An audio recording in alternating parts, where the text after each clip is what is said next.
Hello, everyone. I apologize for the delay and for the new link, but when I started the meeting, for some reason, everything disconnected on me.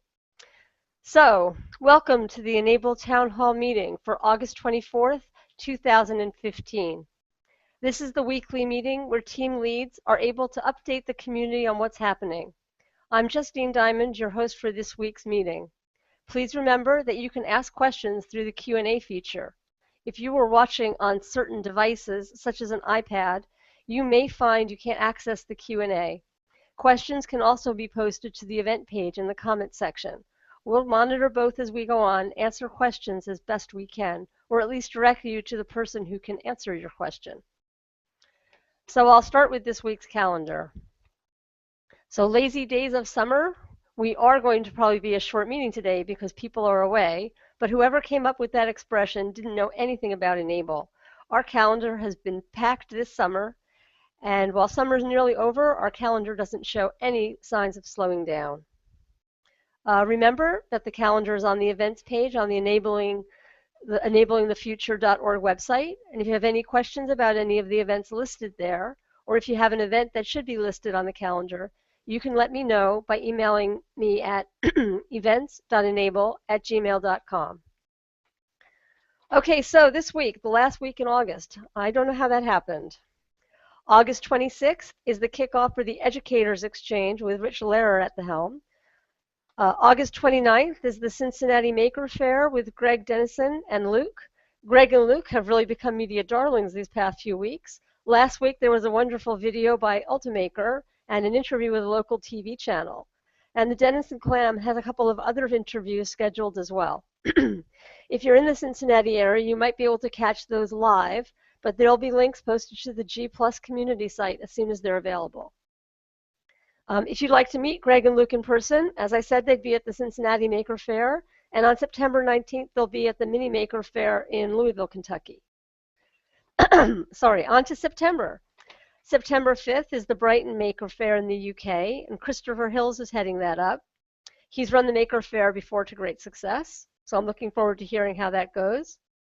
September 12th is the Orlando Maker Faire, where we have representation in 2 different areas, headed up by Keith Johnson and Laird Popkin. September 18th and 19th is Bots in the Parkland in Farmington, Missouri, where Bruce Davies will be leading a CAD workshop for FIRST robotics competition team members. September 18th to 20th is the e-NABLE Sienna team. We'll be heading up to the Capital District Printathon in Albany, and that'll be headed up by Joseph Fairley.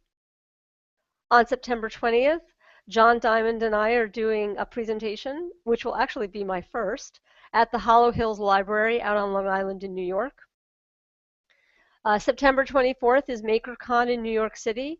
MakerCon is a prequel to the World Maker Faire, which will be held on the 26th and 27th in New York City at the New York Hall of Science. Thank you to everyone who replied to the post and email requesting help. You'll be hearing more from me on that very soon. And a big thank you from me to Winnie Chu and George Fernandez, who are helping me get that organized. September 28th is an assistive technology event at SUNY New Paltz in the New York Hudson Valley. John Wong is working on 2 events in California. September 26th to 27th is Medicine X at Stanford.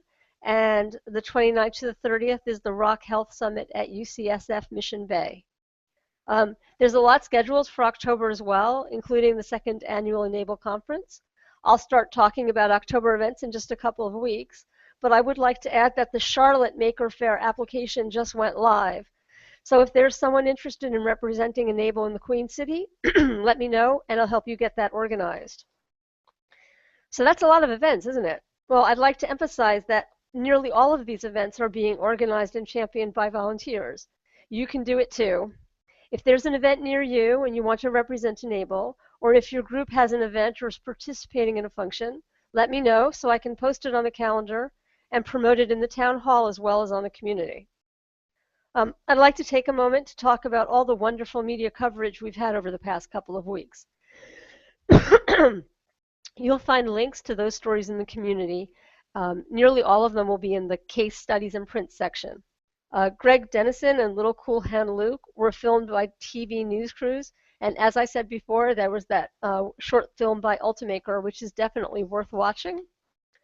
Elizabeth Jackson, who's an engineering student at RIT, spent her summer running a program at a charter school in Rochester, New York. You may remember we put out a request for a lot of hands for her. Well, her students assembled those hands, and they even made and presented a hand to a little boy. So if you printed a kitten blue and green, and that wasn't me, you might see something familiar in the video, so you should check that out. I hope everybody saw the piece that Al Jazeera did highlighting the work that Felipe Witkin is doing in Brazil. And just recently, we've had a lot of coverage in France where Thierry Ockidam fabricated and fit a hand for a little boy in France, which is meant to be the first one that's been done there. And finally, I hope you've all seen the new Gap campaign with Ellen DeGeneres, which features Touré Owen, who's the young daughter of Jen and Ivan. If you haven't, make sure you watch the clip where Touré presents Ellen with a Dory-themed hand. And that's just a taste. Remember, if you see e-NABLE media coverage, please post it to the community. And in the pinned post at the top of the community, you'll find a link to a media alert form, which is very easy to fill out. If you can fill that out as well, that will help us build a catalog of all the great coverage we've been getting. So that's it from me. And next up, Melina is going to talk about the conference and matching and tutorials. So a few exciting things this week. We finally made our email address live for the tutorials. So you can contact Scott Darrow there at tutorials.enable@enablecommunityfoundation.org. If you have suggestions or a tutorial you'd like to see, or if you'd like to participate in creating them, he can post them to the YouTube channel so they'll all be together, and that'd be very helpful for the entire community. The next thing is we finally have a venue for our benefit gala the night before our conference. The date of it is October 23rd, and it will be at the Fremont Abbey in Seattle. This year it's our first go, and we're having an auction to hopefully raise some funds to help the community further itself along. Right now there is a push for donation items so that we have items to actually auction at this event. You will find the link to a sign-up genius with suggestions of items to donate, and there's also an address where they need to be shipped. We just ask that we have them no later than October 5th so we have time to process them and get them ready for the donation, the auction itself. And I think that is about it for us this week. A lot of work going into the gala. If you would like to volunteer, if you think you're going to be able to come, please let me know. And we'd be happy to have you there.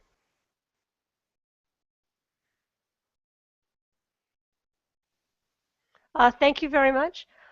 Sorry, the Q&A doesn't appear to be working. So if you have any questions, if you could post them to the post in the community where this link is, I'll try and get those checked out.